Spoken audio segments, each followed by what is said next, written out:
آج میرے لیے اور آپ کے لیے جو ہے وہ یہ ہے کہ بغیر شکایت اور تکرار کے ہر کام کیا کریں۔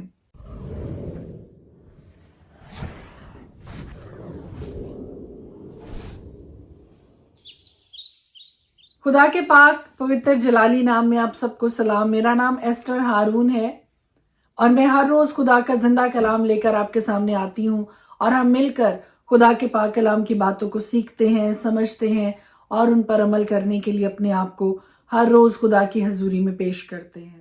تھاٹ آف دا ڈے جو میں آج آپ کے ساتھ شیئر کرنا چاہتی ہوں وہ یہ ہے کہ سب کام شکایت اور تکرار بغیر کیا کرو تاکہ تم بے عیب اور بھولے ہو کر ٹیڑھے اور کج رو لوگوں میں خدا کے بے نقص فرزند بنے رہو۔ سیکھ آج میرے لیے اور آپ کے لیے جو ہے وہ یہ ہے کہ بغیر شکایت اور تکرار کے ہر کام کیا کریں۔ اپنی جاب پلیس پہ، اپنے گھر پہ، جہاں کہیں پہ بھی آپ ہیں، جو کام بھی کرتے ہیں یہ جان کے کریں کہ خدا کے لیے کرتے ہیں اور بغیر تکرار اور بغیر شکایت کے کیا کریں، کیونکہ خدا کے پاک کلام میں لکھا ہے تاکہ تم بے عیب اور بھولے ہو کر ٹیڑھے اور کج رو لوگوں میں خدا کے بے نقص فرزند بنے رہو۔ اپنے آپ کو اپنے کام کے ذریعے، اپنی قابلیت کے ذریعے، اپنی روزمرہ زندگی کے ذریعے خدا کے نام کو جلال دینے کے لیے بھی ضروری ہے کہ ہم بغیر تکرار کیے اور بغیر شکایت کیے زندگی گزاریں اور کام کریں۔ اپنی جاب پلیس پہ بھی آپ جہاں کہیں جو بھی کام کرتے ہیں، جس بھی آفس میں کام کرتے ہیں، جس بھی جگہ پہ جاب کرتے ہیں، ڈیوٹی کرتے ہیں، جسٹ امیجن کہ آپ کے ارد گرد 10 لوگ ایسے موجود ہیں جو ہر کام میں شکایت کرتے ہیں، تکرار کرتے ہیں اور کوئی کام بغیر شکایت کے نہیں کرتے ہیں۔ اگر ان 10 لوگوں میں آپ وہ واحد شخص ہوں جو بغیر کسی تکرار کے، بغیر کسی شکایت کے کام کرے تو کوئی وجہ نہیں ہے کہ لوگ آپ کی وجہ سے آپ کے خدا کی تعریف کریں۔ سو آئیے مل کے خدا کے نام کو جلال دینے کے لیے، خدا کے نام کو اور اونچا کرنے کے لیے، خدا کے نام کی بڑائی کرنے کے لیے کہ آپ کی وجہ سے، آپ کی زندگی سے، آپ کے چال چلن سے، آپ کی گفتگو سے لوگ آپ کے خدا کی تعریف کریں۔ May God bless you۔ آج سے اپنے آپ کو پیش کیجئے۔ اگر آپ شکایت کرنے والے، تکرار کرنے والے تھے بھی تو آج سے اپنے آپ کو خدا کی حضوری میں پیش کریں تاکہ ہم اس کج رو دنیا میں، اس نقص سے بھری ہوئی دنیا میں اور عیب سے بھری ہوئی دنیا میں بھی خدا کے نام کو جلال دینے کا سبب ٹھہر سکے۔ خداوند آپ کے ساتھ ہو اور ہم سب کو یہ توفیق عطا کرے کہ ہمارے سبب سے خدا کے نام کو جلال ملتا رہے۔ آمین۔ خدا کے پاک کلام میں سے آج ہم دیکھیں گے فلپیوں کا خط، اس کا 3 باب۔ غرض میرے بھائیوں، خداوند میں خوش رہو۔ تمہیں ایک ہی بات بار بار لکھنے میں مجھے تو کچھ دقت نہیں، اور تمہاری اس میں حفاظت ہے۔ کتوں سے خبردار رہو، بدکاروں سے خبردار رہو، کٹوانے والوں سے خبردار رہو، کیونکہ مختون تو ہم ہیں جو خدا کے روح کی ہدایت سے عبادت کرتے ہیں اور مسیح یسوع پر فخر کرتے ہیں اور جسم کا بھروسہ نہیں کرتے۔ گو میں تو جسم کا بھی بھروسہ کر سکتا ہوں، اگر کسی اور کو جسم پر بھروسہ کرنے کا خیال ہو تو میں اس سے بھی زیادہ کر سکتا ہوں۔ 8ویں دن میرا ختنہ ہوا۔ اسرائیل کی قوم اور بنیامین کے قبیلہ کا ہوں، عبرانیوں کا عبرانی، شریعت کے اعتبار سے فریسی ہوں، جوش کے اعتبار سے کلیسیا کا ستانے والا، شریعت کی راست بازی کے اعتبار سے بے عیب تھا۔ لیکن جتنی چیزیں میرے نفع کی تھیں انہی کو میں نے مسیح کی خاطر نقصان سمجھ لیا ہے، بلکہ میں اپنے خداوند مسیح یسوع کی پہچان کی بڑی خوبی کے سبب سے سب چیزوں کو نقصان سمجھتا ہوں، جس کی خاطر میں نے سب چیزوں کا نقصان اٹھایا اور ان کو کوڑا سمجھتا ہوں تاکہ مسیح کو حاصل کروں اور اس میں پایا جاؤں، نہ اپنی اس راست بازی کے ساتھ جو شریعت کی طرف سے ہے، بلکہ اس راست بازی کے ساتھ جو مسیح پر ایمان لانے کے سبب سے ہے اور خدا کی طرف سے ایمان پر ملتی ہے۔ اور میں اس کو اور اس کے جی اٹھنے کی قدرت کو اور اس کے ساتھ دکھوں میں شریک ہونے کو معلوم کروں اور اس کی موت سے مشابہت پیدا کروں، تاکہ کسی طرح مردوں میں سے جی اٹھنے کے درجہ تک پہنچوں۔ یہ غرض نہیں کہ میں پا چکا یا کامل ہو چکا ہوں، بلکہ اس چیز کے پکڑنے کے لیے دوڑا ہوا جاتا ہوں جس کے لیے مسیح یسوع نے مجھے پکڑا تھا۔ اے بھائیو، میرا یہ گمان نہیں کہ پکڑ چکا ہوں، بلکہ صرف یہ کرتا ہوں کہ جو چیزیں پیچھے رہ گئیں ان کو بھول کر آگے کی چیزوں کی طرف بڑھا ہوں، نشان کی طرف دوڑا ہوا جاتا ہوں تاکہ اس انعام کو حاصل کروں جس کے لیے خدا نے مجھے مسیح یسوع میں اوپر بلایا ہے۔ بس ہم میں سے جتنے کامل ہیں یہی خیال رکھیں، اور اگر کسی بات میں تمہارا اور طرح کا خیال ہو تو خدا اس بات کو بھی تم پر ظاہر کر دے گا۔ بہرحال جہاں تک ہم پہنچے ہیں اسی کے مطابق چلے۔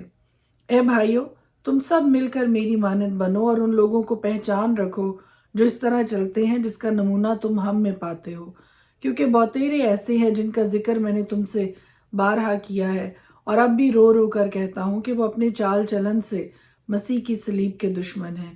ان کا انجام ہلاکت ہے، ان کا خدا پیٹ ہے، وہ اپنی شرم کی باتوں پر فخر کرتے ہیں اور دنیا کی چیزوں کے خیال میں رہتے ہیں۔ مگر ہمارا وطن آسمان پر ہے اور ہم ایک منجی یعنی خداوند یسوع مسیح کے وہاں سے آنے کے انتظار میں ہیں۔ وہ اپنی اس قوت کی تاثیر کے موافق جس سے سب چیزیں اپنے تابع کر سکتا ہے، ہماری پست حالی کے بدن کی شکل بدل کر اپنے جلال کے بدن کی صورت پر بنائے گا۔ پرانے عہد نامہ میں سے دیکھیں گے قضات کی کتاب اس کا 12 باب۔ تب افرائیم کے لوگ جمع ہو کر شمال کی طرف گئے اور افتح سے کہنے لگے کہ جب تو بنی امون سے جنگ کرنے کو گیا تو ہم کو ساتھ چلنے کو کیوں نہ بلوایا؟ سو ہم تیرے گھر کو تجھ سمیت جلائیں گے۔ افتح نے ان کو جواب دیا کہ میرا اور میرے لوگوں کا بڑا جھگڑا بنی امون کے ساتھ ہو رہا تھا، اور جب میں نے تم کو بلوایا تو تم نے ان کے ہاتھ سے مجھے نہ بچایا، اور جب میں نے یہ دیکھا کہ تم مجھے نہیں بچاتے تو میں نے اپنی جان ہتھیلی پر رکھی اور بنی امون کے مقابلہ کو چلا، اور خداوند نے ان کو میرے ہاتھ میں کر دیا۔ بس تم آج کے دن مجھ سے لڑنے کو میرے پاس کیوں چلے آئے؟ تب افتح سب جلادیوں کو جمع کر کے افرائیمیوں سے لڑا، اور جلادیوں نے افرائیمیوں کو مار لیا، کیونکہ وہ کہتے تھے کہ تم جلادی افرائیم کے بھگوڑے ہو جو افرائیمیوں اور منسیوں کے درمیان رہتے ہو۔ اور جلادیوں نے افرائیمیوں کا راستہ روکنے کے لیے یردن کے گھاٹوں کو اپنے قبضہ میں کر لیا، اور جو بھاگا ہوا افرائیمی کہتا کہ مجھے پار جانے دو تو جلادی اس سے کہتے کیا تو افرائیمی ہے؟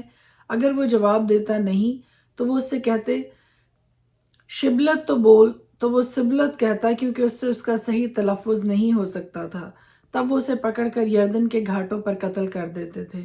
سو اس وقت 42,000 افرائیمی قتل ہوئے، اور افتح 6 برس تک بنی اسرائیل کا قاضی رہا۔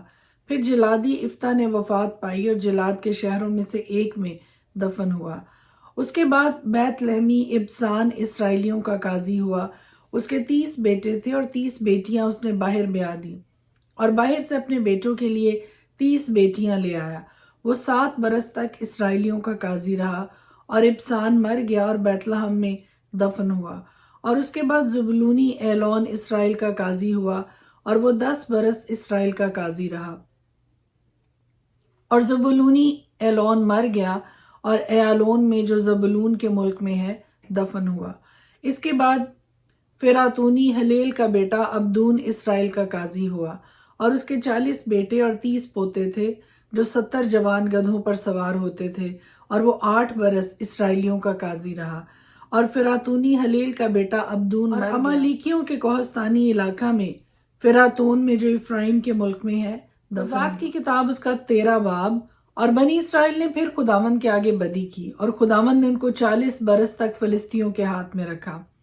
اور دانیوں کے گھرانے میں سرا کا ایک شخص تھا جس کا نام منوہا تھا، اس کی بیوی بانج تھی، سو اس کے کوئی بچہ نہ ہوا۔ اور خداوند کے فرشتہ نے اس عورت کو دکھائی دے کر اس سے کہا دیکھ تو بانج ہے اور تیرے بچہ نہیں ہوتا، پر تو حاملہ ہوگی اور تیرے بیٹا ہوگا۔ خبردار میں یا نشہ کی چیز نہ پینا اور نہ کوئی ناپاک چیز کھانا، کیونکہ دیکھ تو حاملہ ہوگی اور تیرے بیٹا ہوگا، اس کے سر پر کبھی اس طرح نہ پھرے، اس لیے کہ وہ لڑکا پیٹ ہی سے خدا کا نذیر ہوگا، اور وہ اسرائیلیوں کو فلسطینیوں کے ہاتھ سے رہائی دینا شروع کرے گا۔ اس عورت نے جا کر اپنے شوہر سے کہا ایک مرد خدا میرے پاس آیا، اس کی صورت خدا کے فرشتہ کی صورت کی طرح نہایت محیب تھی، اور میں نے اس سے نہیں پوچھا کہ تو کہاں کا ہے، اور نہ اس نے مجھے اپنا نام بتایا، پر اس نے مجھ سے کہا دیکھ تو حاملہ ہوگی اور تیرے بیٹا ہوگا، سو تو میں یا نشہ کی چیز نہ پینا اور نہ کوئی ناپاک چیز کھانا، کیونکہ وہ لڑکا پیٹ ہی سے اپنے مرنے کے دن تک خدا کا نذیر رہے گا۔ تب منوہا نے خداوند سے درخواست کی اور کہا، اے میرے مالک، میں تیری منت کرتا ہوں کہ وہ مرد خدا جسے تو نے بھیجا تھا ہمارے پاس پھر آئے اور ہم کو سکھائے کہ ہم اس لڑکے سے جو پیدا ہونے کو ہے خدا نے منوہا کی عرض سنی، اور خدا کا فرشتہ اس عورت کے پاس جب وہ کھیت میں بیٹھی تھی پھر آیا، پر اس کا شوہر منوہا اس کے ساتھ نہیں تھا۔ سو اس عورت نے جلدی کی اور دوڑ کر اپنے شوہر کو خبر دی اور اس سے کہا کہ دیکھ، وہی مرد جو اس دن میرے پاس آیا تھا اب پھر مجھے دکھائی دیا۔ تب منوہا اٹھ کر اپنی بیوی کے پیچھے پیچھے چلا اور اس مرد کے پاس آ کر اس سے کہا، کیا تو وہی مرد ہے جس نے اس عورت سے باتیں کی؟ تب منوہا نے کہا، تیری باتیں پوری ہوں، پر اس لڑکے کا کیسا طور طریق اور کیا کام ہوگا؟ خداوند کے فرشتہ نے منوہا سے کہا، ان سب چیزوں سے جن کا ذکر میں نے اس عورت سے کیا یہ پرہیز سے پیدا ہوتی ہے، میں یا نشہ کی چیز نہ پیے اور نہ کوئی ناپاک چیز کھائے، اور جو کچھ میں نے اسے حکم دیا یہ اسے مانے۔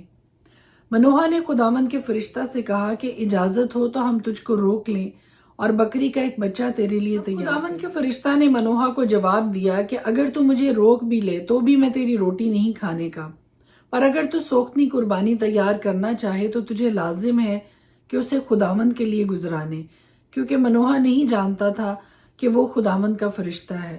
پھر منوہا نے خداوند کے فرشتہ سے کہا کہ تیرا نام کیا ہے، تاکہ جب تیری باتیں پوری ہوں تو ہم تیرا اکرام کر سکیں۔ خداوند کے فرشتہ نے اس سے کہا، تو کیوں میرا نام پوچھتا ہے، کیونکہ وہ تو عجیب ہے۔ تب منوہا نے بکری کا وہ بچہ ماں اس کی نظر کے قربانی کے لے کر ایک چٹان پر خداوند کے لیے ان کو گزرانا، اور فرشتہ نے منوہا اور اس کی بیوی کے دیکھتے دیکھتے عجیب کام کیا، کیونکہ ایسا ہوا کہ جب شعلہ مذبح پر سے آسمان کی طرف اٹھا تو خداوند کا فرشتہ مذبح کے شعلہ میں ہو کر اوپر چلا گیا، اور منوہا اور اس کی بیوی دیکھ کر اوندھے منہ زمین پر گرے۔ پر خداوند کا فرشتہ نہ پھر منوہا کو دکھائی دیا نہ اس کی بیوی کو۔